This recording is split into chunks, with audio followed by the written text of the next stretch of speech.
Assalamualaikum warahmatullahi wabarakatuh. Moderasi beragama, bersatu dalam perbedaan. Halo, selamat sore Soy Manggis. Edisi hari ini Kamis 14 April ya 2023. Kembali tentunya bersama Kamelia di podcast Moderasi dan Toleransi Beragama. Nah, spesial di hari ini seperti biasa kita akan membahas seputaran moderasi beragama, tapi di episode kali ini dalam bingkai media.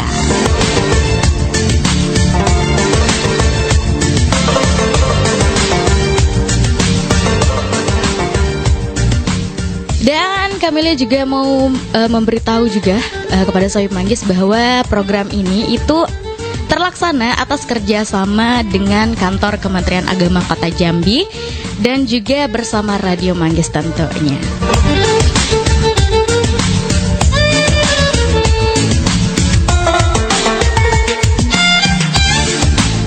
Baik, Sohib Manggis telah hadir bersama Kamelia.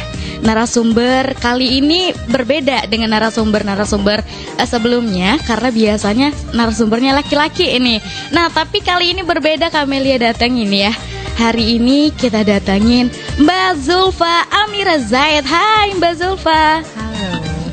Assalamualaikum. Waalaikumsalam warahmatullahi wabarakatuh. Sehat Mbak? Alhamdulillah sehat ya. Mbak kayaknya suaranya kekecilan deh Mbak. Mungkin dideketin lagi mic-nya Mbak ya. Nah ya, Mbak Zulfa ini adalah seorang jurnalis gitu. Dan sedikit Kamelia bacain pencapaian Mbak Zulfa ya. Mbak Zulfa adalah Fellows Climate ya dibacanya Mbak ya. Climate Tracker se-Asia di tahun 2022. Wow, luar biasa. Terus juga Fellows OHCR Training Safety. OHCR ini adalah sebuah badan dari PBB atau UN untuk hak asasi manusia. Ini juga se-Asia ya Mbak ya? Wah, luar biasa. Global sebenarnya. Oh, global. Mendunia artinya ya. Wah, luar biasa nih Sohib Manggis nih. Kita datangin jurnalis dunia. Gimana Mbak, sehat hari ini ya Mbak ya? Sehat. Iya, alhamdulillah. Udah siap dengan ilmu-ilmu yang akan kita berikan kepada pendengar kita hari ini Mbak ya? Siap. Iya. Tapi sebelum kita masuk ke materi ini, Kamelia mau nanya dulu nih Mbak. Mbak terjun sebagai jurnalis itu udah dari tahun berapa sih Mbak? Kalau fix turun ke lapangannya itu sejak 2015. 2015. Tapi sejak 2013 emang sudah di media. Emang udah di media, Iya. tapi itu masih tahap-tahap awal belajar gitu ya. Betul. Dan terjun ke lapangannya di tahun 2015. Benar-benar dilepas tanpa pembimbing itu 2015. Bener-bener dilepas banget ya Mbak ya. Iya. Kenapa sih Mbak tertarik masuk ke dunia jurnalis gitu? Sebenarnya ini ya udah kayak suratan dari Tuhan kayaknya ya. Karena kalau dilihat dari backgroundnya juga sebetulnya sekolahnya juga bukan jurnalis juga. Iya. Tapi ternyata takdir membawa ke situ dan ngerasa nyaman. Ya udah easy going aja, nikmatin aja. Karena kita tahu nih Mbak ya, kalau jurnalis perempuan itu sedikit banget ya Mbak ya. Bahkan dari data dari AJI sendiri itu hanya 17% kalau nggak salah. Benar. 17%. Makanya Kamelia tuh kagum banget sama Mbak Amira ya. Di usia muda udah matang lah kita anggap ya. Udah Belum matang sih, hampir aja setengah matang. Luar biasa nih Mbak Amira ya. Jarang-jarang loh Sohib Manggis jurnalis tuh perempuan gitu. Makanya Sedikit. di episode kali ini tuh kita datangi jurnalis perempuan gitu. Sebagai informasi juga mungkin bahwa cewek sama cowok itu sebenarnya sama aja ya Mbak ya. Sama sebenarnya. Kesetaraan gender gitu. Sama, laki-laki juga pasti punya tantangan. Perempuan, walaupun perempuan itu tantangannya lebih gede ya. Tapi tetap sebenarnya kalau dalam profesi itu tidak mengenal gender. Tetap kewajibannya sama. Tapi sejauh ini ada diremehin gak sih Mbak? Misal dia jurnalis cewek gitu. Pasti ya Mbak. Pasti. Itu sebetulnya karena kan Indonesia ini nggak semua elemennya itu paham soal gender ya. Itu juga nggak salah juga sih, karena memang nggak banyak jurnalis perempuan. Kalau kita paksa semua orang harus paham perempuan itu punya kemampuan sama dengan laki-laki juga nggak bisa. Bagaimanapun itu akhirnya juga memang beda, laki-laki dan perempuan itu berbeda. Tapi secara kemampuan apabila dalam produksi berita atau konten di sebuah media, itu ketika kita memproduksi tidak boleh ada apa ya, kesan oh ini pasti yang nulis perempuan, itu enggak. Oh enggak. Tapi Harus netral gitu. Nyatanya Benar-benar sesuai fakta aja gitu. Bener. tapi Nggak kalau feminis kalau gitu. di lapangan pernah nggak sih Mbak, misal nih Mbak udah turun ke lapangan biasanya, atau apalagi kalau ke hutan-hutan gitu ya Mbak ya, Iya. pernah nggak sih dianggap jadi beban gitu? Biasa kan cewek. Pernah. Apalagi kalau kita ke lapangannya nggak cuma sendiri ya. Kan kadang-kadang kita ke lokasi yang sulit, jauh, itu memang kadang-kadang kan kita join gitu ya, ada beberapa orang, kadang 3 orang, 5 orang, dan itu mungkin perempuannya kadang cuma aku sendiri, kadang cuma 2 orang gitu kan. Sementara tenaga laki-laki kan jelas lebih kuat. Iya. Kalau kita harus mendaki gitu, entah bukit, entah kita menyusuri sungai, itu kan pasti ada itu. Apalagi kalau lokasi yang tanpa sinyal, itu pasti kan medannya terjal banget. Iya benar. Jadi kalau perempuan pasti dari awal ditanya, kamu sanggup nggak? Pasti ditanya gitu dulu sebelum Ditanya turun ke dulu. lapangan. Iya. Saya juga memastikan diri dulu kalau saya fit, dan yang paling penting itu ketika mental saya benar-benar siap. Karena kesehatan mental itu penting, apalagi di lapangan. Kita bakal ngadepin banyak banget masalah. Iya. Gitu yang nggak disangka-sangka gitu. Jadi ya memang pasti harus nyiapin diri gitu. Apalagi perempuan tuh lebih banyak tantangannya. Kalau dari segi isi pemberitaannya tuh ada berpengaruh nggak sih Mbak, pemberitaan yang dibuat oleh perempuan sama laki-laki gitu? Kalau dari isi Dari berita, isi ya. iya. Kalau aku sih sejauh ini, setiap aku menulis berita, baik itu indip, investigasi atau apapun itu, kalau aku nggak mencantumkan namaku, mungkin orang nggak tahu itu yang nulis laki-laki atau perempuan sebenarnya. Oh, jadi iya. isinya sama aja artinya gitu Yang ya. aku pikirkan itu ketika aku menulis, itu apa dampak yang akan ditimbulkan Oleh pembaca. begitu. benar. Kalau kita liputan investigasi, tentu kita harus mengutamakan keselamatan narasumber, keselamatan kita juga. Itu baik laki-laki maupun perempuan sama. Sama Siapapun aja. harus selamat, gitu kan? Iya dong. Nah, kan kita tahu nih Mbak, dari pemberitaan, dari informasi yang diberikan oleh jurnalis, itu sangat berpengaruh bagi yang membaca gitu. Iya, benar. Sangat berpengaruh cara pola pikir mereka, bisa berpengaruh perilaku mereka, bahkan juga bisa mempengaruhi budaya suatu masyarakat begitu. Benar. Nah, maka dari itu kita mengundang Mbak nih ke sini untuk membahas moderasi beragama dari Bingkai Media begitu. Nah, kalau dari pandangan Mbak sendiri sebagai jurnalis, apa sih pandangannya mengenai toleransi dan moderasi beragama di Indonesia sendiri begitu? Kalau toleransi dan moderasi beragama di Indonesia, sejauh ini yang saya lihat sih sebetulnya sudah bagus gitu ya. Sudah bagus. Banyak banget contoh yang kita lihat, kayak bulan Ramadan ini kan.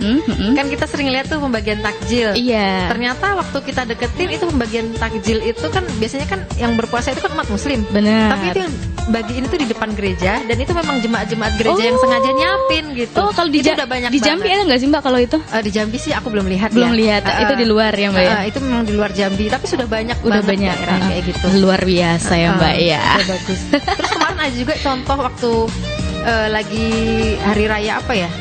Pokoknya Gimana? hari raya yang non muslim itu yang umat muslimnya juga ikut bantu buat nyiapin tempat bersihin gitu. Oh, bersihin. Mungkin juga bisa Udah bantu banyak sih bantu berita. menjaga gitu ya, menjaga Iya. keamanan gitu kan. Berarti Ya. kan itu Itu kita lihat- wujud toleransi juga Mbak ya?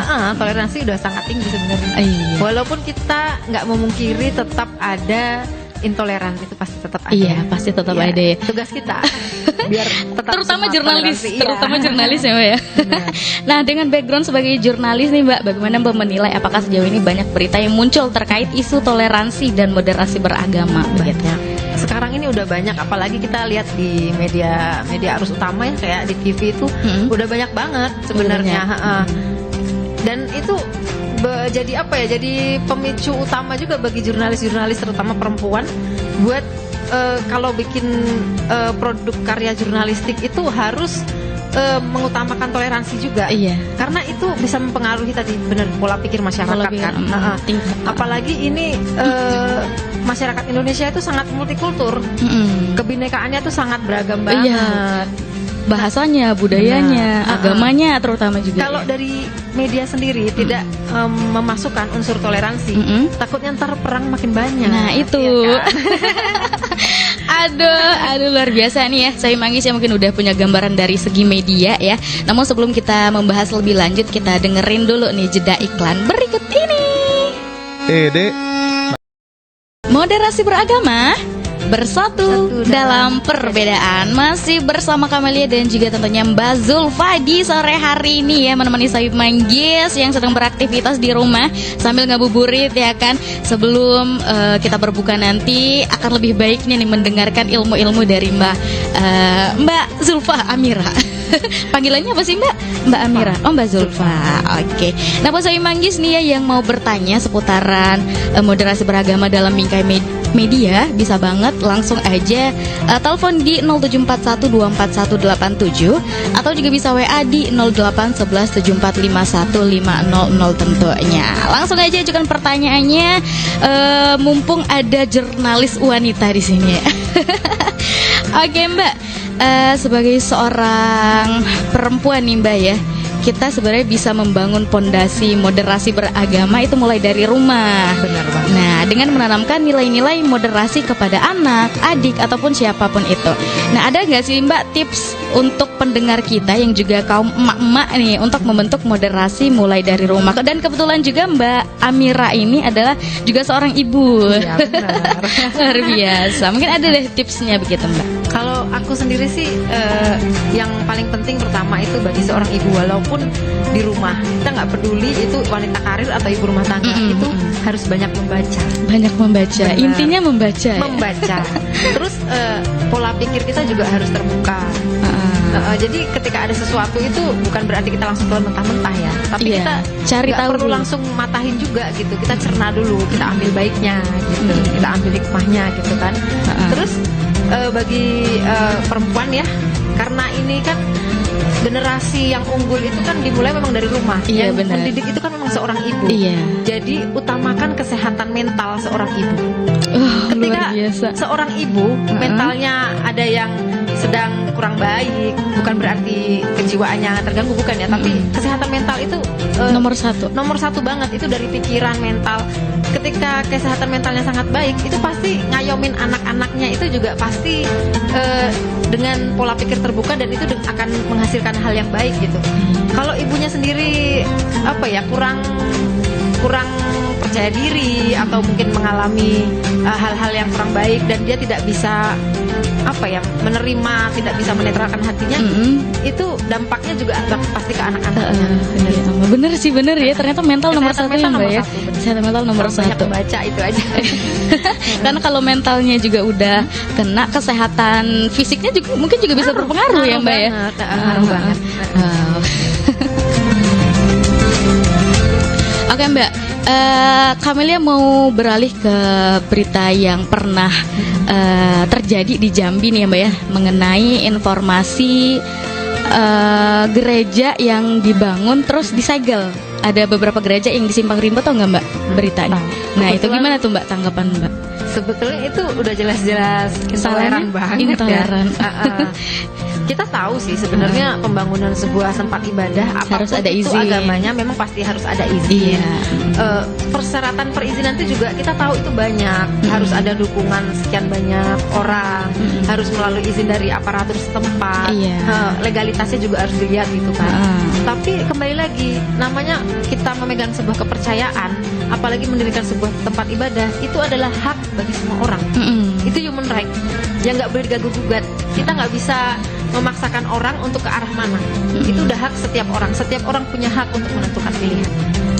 Katanya juga sebenarnya udah ngajuin izinnya dari 2013 ya kalau nggak salah waktu itu. Cuman emang nggak dapat izin. Akhirnya mereka nekat aja bangun ibadah gitu iya ya. bangunin, karena mereka nggak punya tempat kan, jadi mereka bangun di pinggiran kota begitu, walaupun tanpa izin. Jadi ini sebenarnya pemerintahnya juga ya yang kurang perhatiin ini, atau gimana sih Mbak? Banyak Mbak, pertama dari pemerintah juga, mungkin pola perizinan itu juga perlu ditinjau lagi ya. Kadang-kadang kan peraturan sekarang masih merujuk pada undang-undang yang dibuat dari sejak lama, dan itu harus ditinjau juga, masih relevan nggak sih masa kini gitu. Karena sekarang ini kan kita masyarakat urban, udah banyak perubahan. Emang kalau untuk sekarang nggak ada perubahan ya Mbak? Masih yang lama? Masih banyak yang lama. Ya memang ada yang relevan, tapi ada beberapa yang harus ditinjau. Yang harus diubah juga ya Mbak ya? Harus ditinjau ulang, sesuai nggak.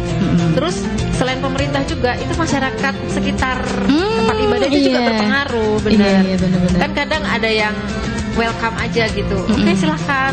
Ada yang enggak ada mau yang ngasih benar-benar izin. nggak mau karena mereka punya paham pemahamanku lah yang paling benar. Nah, Pemahamanku lah yang paling benar. Makanya nih Mbak ya, Benar. podcast ini itu berdiri atau kita adakan ini supaya masyarakat ini pola pikirnya terbuka gitu, bahwa bukan cuma pemahaman kita aja yang kita anggap benar. Kita nggak apa-apa nganggap pemahaman kita benar, tapi jangan sampai pemahaman orang dianggap salah. Benar. Gitu. Kita jangan pernah menyepelekan atau merendahkan. Begitu langsung menganggap salah pemahaman orang, itu nggak boleh. Bener. Semua orang punya hak untuk punya pemahaman.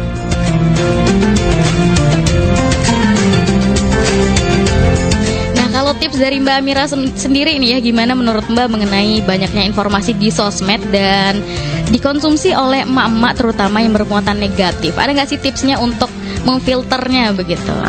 Jadi kan sekarang ini masif banget ya berita itu, baik dari media ataupun dari yang beredar di share orang di media sosial. Itu jangan langsung ketika kita terima itu langsung kita share ke grup, ke keluarga, ke semua. Enggak, kita harus baca dulu, cermati, cari pembandingnya. Nah, ini cari pembandingnya. Penting ini. Apakah cuman itu doang? Terus sekarang juga kita walaupun bukan jurnalis itu bisa kok kita ngecek itu kebenarannya. Ngeceknya di mana tuh Mbak? Biasanya kan ini di berita itu kan ada foto atau video kan? Iya benar. Kita bisa gunakan platform yang mudah digunakan di HP, semua Android apapun bisa. Boleh deh kasih tahu apa tuh? Buka Yandex. Iya, jadi misalnya kita terima nih di WA, ada ini nih segerombolan orang datang ke gereja ini membakar ini. Nah, itu kan ada fotonya. Iya. Kita capture aja itu foto yang di berita. Terus kita buka yandex.com. Iya, yandex.com. Salah satu ya sebetulnya. Alat fact checking itu banyak banget. Itu salah satunya. Kita masukin foto yang dari berita tadi. Iya, di hasil screenshot tadi. Kita masukin. Terus pilih yang similar gitu. Jadi itu kan nanti akan ditunjukin tuh. Akan ketahuan itu sebenarnya foto tahun berapa dan kejadian apa. Langsung ada di situ itu ya Mbak ya. Banyak pembandingnya. Iya. Ketika ada 10 pembanding, kita bisa menilai dong, satu yang beda, 9 yang sama. Dan kita bisa ngelihat ini harus pintar-pintar milih media yang kredibel ya. Jangan langsung telan gitu.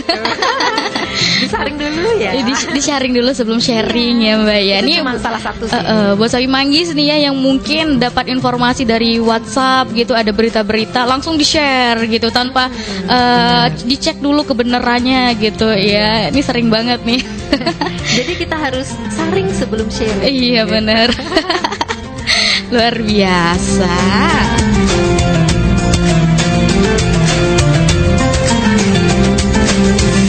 Nah, pertanyaan selanjutnya nih Mbak, ada pertanyaan yang masuk ya. Apakah ada tantangan menjadi jurnalis perempuan? Itu satu. Tadi sebenarnya udah dibahas yang itu ya. Dan apakah pernah ada kasus mengenai jurnalis perempuan yang menjalankan liputan tetapi terkendala sikap intoleran dari oknum tertentu? Ada banget. Jadi, boleh diceritain Mbak? Ada pengalaman temen juga ya. Jadi waktu itu justru datangnya itu sikap intolerannya itu justru dari rekannya sendiri. Oh, dari rekan sendiri. Ya, ada rekan yang lagi liputan dan mungkin ada, maklumlah namanya orang pasti ada yang suka dan nggak suka ya. Jadi waktu menjalankan itu ada sedikit cekcok, bahkan dia menerima pemukulan. Oh, itu perempuan yang mukul laki-laki. Perempuan yang mukul laki-laki. Yang mukul itu justru laki-laki. Itu sangat intoleran banget. Yang mukul laki-laki. Laki-laki. Mukul perempuan. Mukul jurnalis perempuan. Oh my god, gak gentle banget. Itu nggak perlu saya sebut lah ya, itu di daerah mana. Yang jelas itu salah satu contoh nggak baik. Tapi temannya Mbak Amira. Siapa sih Mbak Amira ya? Zulfa. Mbak Zulfa panggilannya ya. Iya. Terus kalau yang pernah saya alamin sendiri sih, waktu saya lagi liputan di daerah pedalaman ya, waktu itu di luar provinsi Jambi, itu bahkan pernah ditanya, situ ngapain datang ke sini? Terus itu kenapa kok dari tadi megang HP terus? Memang saya dari awal itu sudah minta izin dulu. Kalau saya wawancara, saya record itu saya pasti minta izin dulu. Cuman mereka itu bukan narasumber yang menantang saya gitu kan. Cuman pihak dari luar itu kayak takut, curiga gitu, karena waktu itu memang investigasi.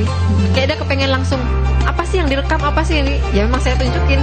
Cuman ya namanya jurnalis itu juga harus punya trik ya untuk safety. Saatnya kita punya kamera juga, ketika kita menghadapi keadaan terancam, cepet-cepet ambil memori di kamera. Dia langsung dicabut ya? Seketika, jadi kita harus menguasai alat-alat juga harus kita kuasai.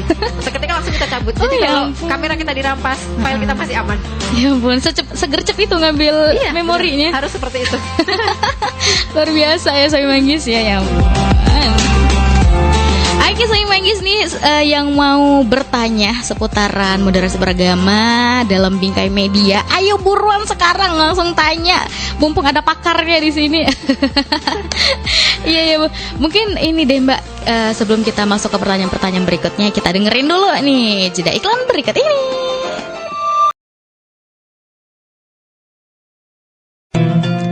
Moderasi beragama, bersatu dalam perbedaan. Ya, masih bersama kami Lia dan juga Mbak Zulfa di sore hari ini Soy Manggis ya.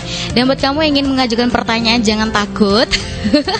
Langsung aja telepon di nomor 0741241187 atau juga bisa WA di 0811745150. Mana tahu nih Soy Manggis ada yang ingin bertanya terkait berita, terkait media, terkait apapun itu, terkait jurnalis, boleh banget ya sama Mbak Zulfa. Aku susah banget ya nyebut nama Mbak Zulfa ya. Kayaknya ini kurang konsentrasi ini ya. Oke deh Mbak Zulfa, dari selama Mbak Zulfa menjadi jurnalis yang udah berapa tahun tuh Pak? 8 tahun Ya, hampir 8 tahun. Sendiri total Turun ke lapangan 8 tahun. Pernah nggak sih Mbak tulisan Mbak itu dinilai intoleran gitu terhadap suatu suku atau budaya gitu dan harus di take down atau gimana gitu? Pernah nggak Mbak? Alhamdulillah sih sejauh ini belum pernah ada yang protes Terkait tulisan. sama tulisan yang pernah saya terbitin sih. Satu kali pun? Belum pernah. Belum pernah. Terkait intoleran itu Iya, tadi ya. terkait intoleran. Karena memang setiap jurnalis itu kan punya kode etik ya.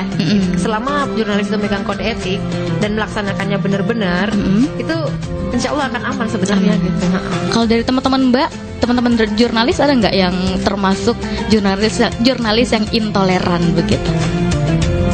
Kalau sejauh ini sih sebenarnya untuk di Indonesia sih sudah toleran ya Sudah. sama jurnalis, karena kan biasanya jurnalis itu sudah dibekali ilmu gimana kita harus bersikap menyikapi perbedaan, gimana kita ketika dapat sebuah masalah atau bahkan itu terjadi di depan kita sendiri kita harus ngapain, itu biasanya sudah dikasih bekal sih. Dan juga dilindungi ya jurnalis Ya, ini sudah ya ada tulisan. undang-undangnya juga. Kalau ancaman dari luar pernah nggak Mbak? Dari tulisan yang Mbak tulis gitu?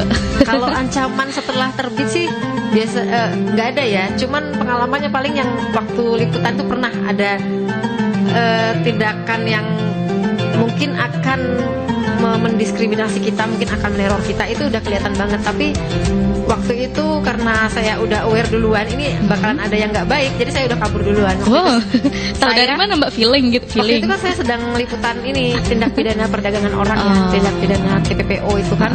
Di daerah? Di daerah Riau waktu itu. Riau. Jadi waktu itu saya memang lagi menelusuri perempuan-perempuan yang masih tergolong usia anak itu diperdagangkan. Jadi waktu itu memang saya nggak instan banget ya. Liputannya itu memang durasinya itu panjang sampai di puncaknya itu saya harus langsung liputan ke lokasi di mana si perempuan yang masih muda ini yang tergolong anak itu dijual. Jadi di situ waktu itu memang lokasinya itu sebelumnya saya sudah memetakan lokasi sih. Ketika terjadi apa-apa saya harus kemana, siapa yang harus saya hubungi. Tapi apapun yang sudah kita rancang, tetap kita akan besar kemungkinan menghadapi hal-hal yang nggak terduga. Iya, benar. Waktu saya di situ baru sebentar. Situnya sendiri atau Waktu itu berdua. Oh, berdua. Waktu itu sama suami sih, kebetulan memang seprofesi sama suami gitu ya. Jadi kami handle-nya memang waktu itu berdua untuk isu itu. Jadi waktu kita lagi duduk kurang lebih 10 menit sedang belum sempat ngambil gambar apapun itu di situ. Tapi sepertinya orang-orang yang berjaga di situ itu mereka sudah langsung tahu bahwa keberadaan kami berdua ini bukan bagian dari mereka yang ingin memanfaatkan jasa mereka, bukan. Jadi mereka itu langsung semua mata itu langsung tertuju ke kami berdua gitu waktu itu. Bahkan waktu saya lagi pegang HP, maksudnya waktu itu bukan mengambil HP, bukan mau ngambil foto atau apapun gitu. Memang cuma ngambil HP doang dari saku gitu. Mereka langsung berdiri semua. Oh, mereka ngeliatin Mbak itu bahkan sebelum ngeluarin handphone. Iya, sudah ngeliatin. Dan itu waktu itu kebetulan di lokasi sebuah hotel ya. Jadi di gerbang itu sudah ada yang berjaga, pakai motor. Jadi kalau saya keluar kan pasti lewat pintu itu. Pintu memang 2, tapi di semua pintu itu sudah ada yang berjaga. Itu teman-teman mereka semua. Saya langsung kabur secepat-cepat mungkin. Teman Mbak cewek cowok? Teman Mbak cewek cowok? Sama suami waktu itu berdua. Oh, sama suami. Benar, jadi masih aman lah. Ya ampun, itu tahun 2020. Kemudian setelah berita itu terbit, ya memang kami berdua mengamankan diri. Langsung mengamankan diri. Nggak di lokasi, kurang lebih waktu itu 2 minggu. Langsung nggak di kota itu, langsung waktu itu lari ke provinsi lain. Mengamankan dirinya 2 gitu minggu. ya, jadi jurnalis ya Mbak Iya, ya. Ngeri-ngeri sedap sih sebenarnya Karena Mbak. nggak ada berita seharga nyawa Mbak. Iya, Jangan iya. sampai kita jadi korbannya kan. Iya, aduh, agak serem ya jadi jurnalis. Oh, enggak ya. Oke. Kita tahu nggak apa-apa.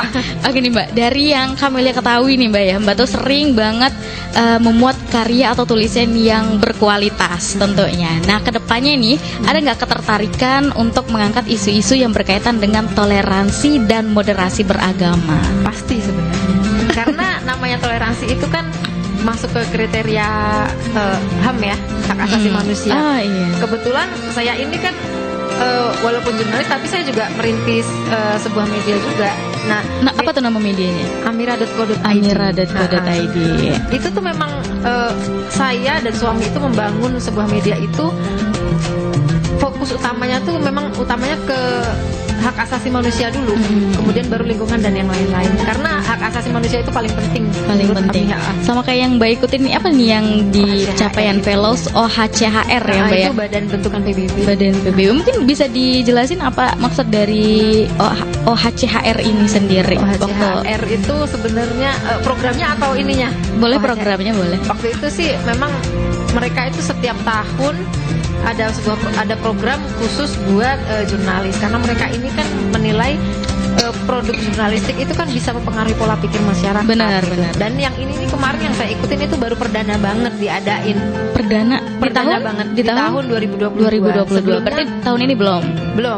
Memang itu pertama sekali mereka ngadain, itu memang benar-benar seleksinya ketat banget selama 6 bulan, seleksi dokumen, seleksi tulisan. Kemudian kita Yang terpilih berapa orang Mbak? hampir 20 kalau nggak salah. 20 dari? Yang dari Indonesia hampir 20, dan dari luar negeri banyak juga sih. Ketemunya di? Lupa waktu itu ini yang finalnya kami ini ketemunya di Jakarta. Di Jakarta. Kalau dari seleksi nggak tak? Beberapa orangnya tahu nggak Mbak? Banyak waktu itu hampir 50. 50 yang terpilih. Kalau yang daftar sih lebih dari 600 ya. Yang daftar itu yang lebih dari 600. Sampai akhirnya yang terpilih banget 20 orang. Sampai terpilih banget itu 20 orang. Jadi dari situ kan diharapkan kan jurnalis itu bisa bikin produk jurnalistik itu benar-benar yang mengutamakan HAM juga gitu, supaya kita semua aware gitu. Makanya saya juga dari situ juga dapat bekal gimana amira.co.id itu berbeda dari media yang sudah gitu. Jadi kita tetap mengutamakan hak asasi manusia, tetap harus menumbuhkan toleransi gitu. Benar. Kalau untuk di Jambi sendiri ada nggak sih Mbak isu terkait moderasi dan toleransi yang harus banget segera diangkat begitu? Itu contohnya tadi yang di gereja yang disegel itu tadi. Kebetulan kemarin. Kalau yang baru-baru ini ada nggak? Dari tahun lalu kita sudah ngikutin kasus itu sebetulnya. Dan itu memang belum selesai ya. Oh, belum selesai. Belum selesai secara final gitu. Cuman ya memang nggak banyak juga media yang ngangkat itu gitu. Kenapa Mbak? Mungkin tantangannya atau fokus medianya beda-beda. Oh. Tantangannya memang lebih ya. Kan orang kadang-kadang takut menyentuh, takutnya ini rasis atau ini kan tentang agama ya, sensitif banget. Dan harus hati-hati ngerjainnya gitu. Bener-bener. Jangan sampai menyinggung salah satu pihak atau pihak manapun. Jangan sampai ada yang tersinggung. Gawat, ntar jadi perang lagi. Oke.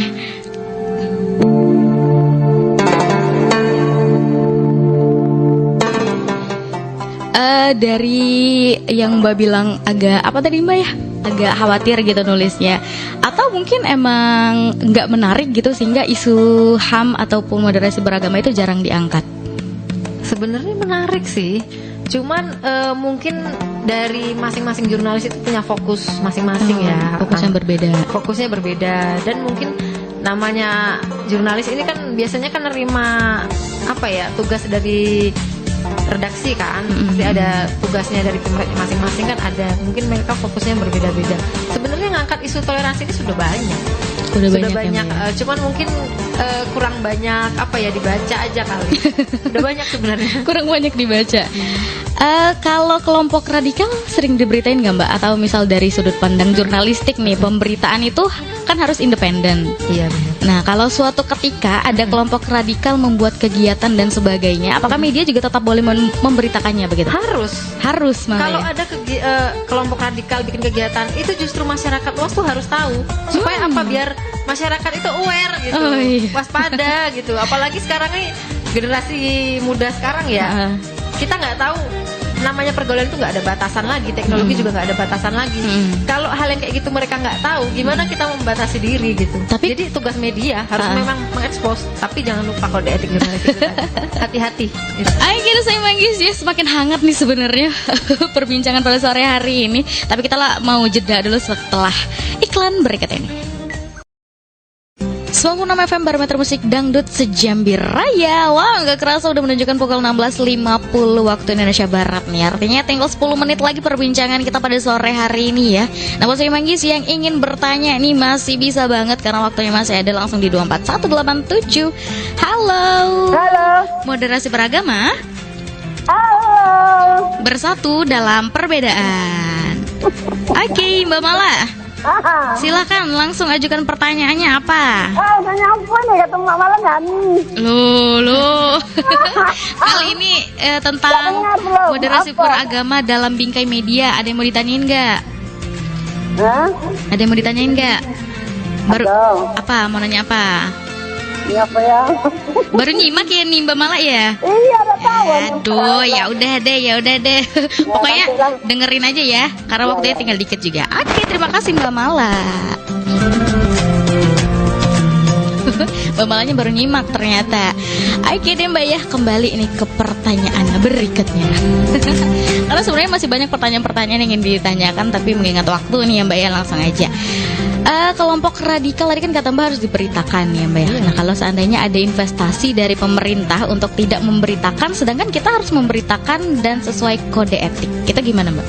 Tetap diberitain. Tetap, karena itu kita mikirin efeknya ya. Kalau itu tujuannya bagus buat halayak gitu, supaya timbul kewaspadaan, ya tetap harus diberitain dong. Tetap walaupun pemerintah tidak boleh memberitakannya? Itu pembungkaman. Oke. Dan kalau misalkan nih Mbak ya, tentang apa tadi, bahasa apa ya? Radikal tadi itu diberitakan. Khawatir nggak Mbak kalau misalkan masyarakat awam justru malah terpengaruh sama yang itu gitu? Khawatir juga pasti ada ya. Namanya kita menyajikan sebuah info itu pasti kan ada efeknya, karena nggak semua orang menanggapinya dengan positif, nggak semua orang bisa menyaring juga. Nah benar. Nah jadi tugas dari media dan jurnalis ini ya harus seprofesional mungkin, pegang teguh kode etik jurnalistik, harus tumbuhkan rasa toleransi itu tadi. Jadi supaya orang ya nangkepnya juga yang baik-baik gitu. Jadi yang penting kita menumbuhkan kewaspadaan itu tadi. Ya, intinya sebagai pembaca ini kita juga harus men-sharing apapun berita yang ada. Men-sharing dulu. Oh iya, men-sharing, sorry men-sharing baru men-sharing. Iya, betul. Jangan langsung di-sharing, dikit-dikit di-sharing tapi nggak tahu ini benar atau hoax gitu. Iya, ya tadi udah ada tips dari Mbak Zulfa. Kalau mau ngecek itu screenshot, masukin ke yandex.com, terus nanti di situ ada tahun dari deskripsi dari gambar tersebut lah. Iya, gitu. deskripsi ini kadang kan orang nge-share, oh ini THR akan cair tanggal 1 sebanyak 3 kali lipat gaji pada umumnya gitu kan ya. Kan orang udah percaya, di screenshot ternyata itu gambar foto pidato Jokowi tahun 2021. Dia cuma ngomong THR harus cair hamil 10 itu. Iya, bikin hoax sama orang. Oke deh Mbak, terakhir nih Mbak ya, mungkin karena waktu kita juga udah sebentar lagi habis gitu. Mungkin langsung aja nih, bagaimana sebaiknya media membingkai moderasi beragama? Langsung closing statementnya juga Mbak. Sebagai media itu benar-benar kita harus mempertimbangkan efek apa yang akan ditimbulkan dari berita yang kita terbitkan. Jadi sebelum kita menerbitkan ya harus benar-benar selektif dulu, harus melalui redaksional yang kompeten, harus punya pemimpin redaksi yang benar-benar punya kompeten yang nggak bisa dipatahkan lagi. Udah gitu. Terus selain itu juga kita harus punya identitas. Setiap media itu harus punya identitas. Jadi jangan sampai itu melenceng, menyalahi aturan, menyalahi orang lain, bahkan jangan sampai merugikan orang lain. Oke. Mungkin terakhir juga nih Mbak, bagaimana sih cara memilih media yang dipercaya begitu? Kan kita nggak tahu nih media mana yang benar-benar bisa kita percaya begitu. Ketika kita dapat misalnya link-link berita di sosmed, itu kan media zaman sekarang kan udah banyak banget. Jadi ketika kita dapat berita tapi kita ragu kebenarannya, kita cari pembandingnya itu tadi. Minimal kita cari di Google. Ini udah diberitain di mana aja. Kalau cuma dia doang dan yang lain nggak beritain sama sekali, kemungkinan belum tentu juga. Belum tentu juga. Bisa jadi dia fakta karena dia menemukan karena lebih pertama, dulu. iya Bisa duluan. jadi dia yang pertama kali Iya, menemukan. benar. Cuma namanya itu tadi harus menyaring. Benar-benar sebetulnya alat untuk menyaring fakta itu banyak banget. Cuman yang paling mudah digunakan untuk kita masyarakat awam ini Yandex.com. Oke. Ada sebenarnya masih banyak sih yang ingin ditanyain, cuman karena keterbatasan waktu ya. Atau mungkin terakhir deh Mbak, gimana nih sikap Mbak kalau misalkan ada jurnalis yang mungkin Mbak baca beritanya dan Mbak tahu kalau itu tuh berita nggak benar gitu. Ada nggak? Ada sih, itu ada caranya ketika kita dapet teman, namanya kita kan seprofesi ya. Memang kita, bagaimanapun kita harus mengingatkan. Kalau kita nggak ngingetin, sebetulnya resiko juga akan nggak baik di dia kan, di rekan seprofesi. Tapi kita juga ngingetinnya juga harus ada etikanya, pelan-pelan. Dan itu juga dengan ketika kita ngasih tahu mana yang benar itu juga kita harus punya dulu nih dasarnya. Kita harus punya data pertama. Minimal kita punya jurnalnya.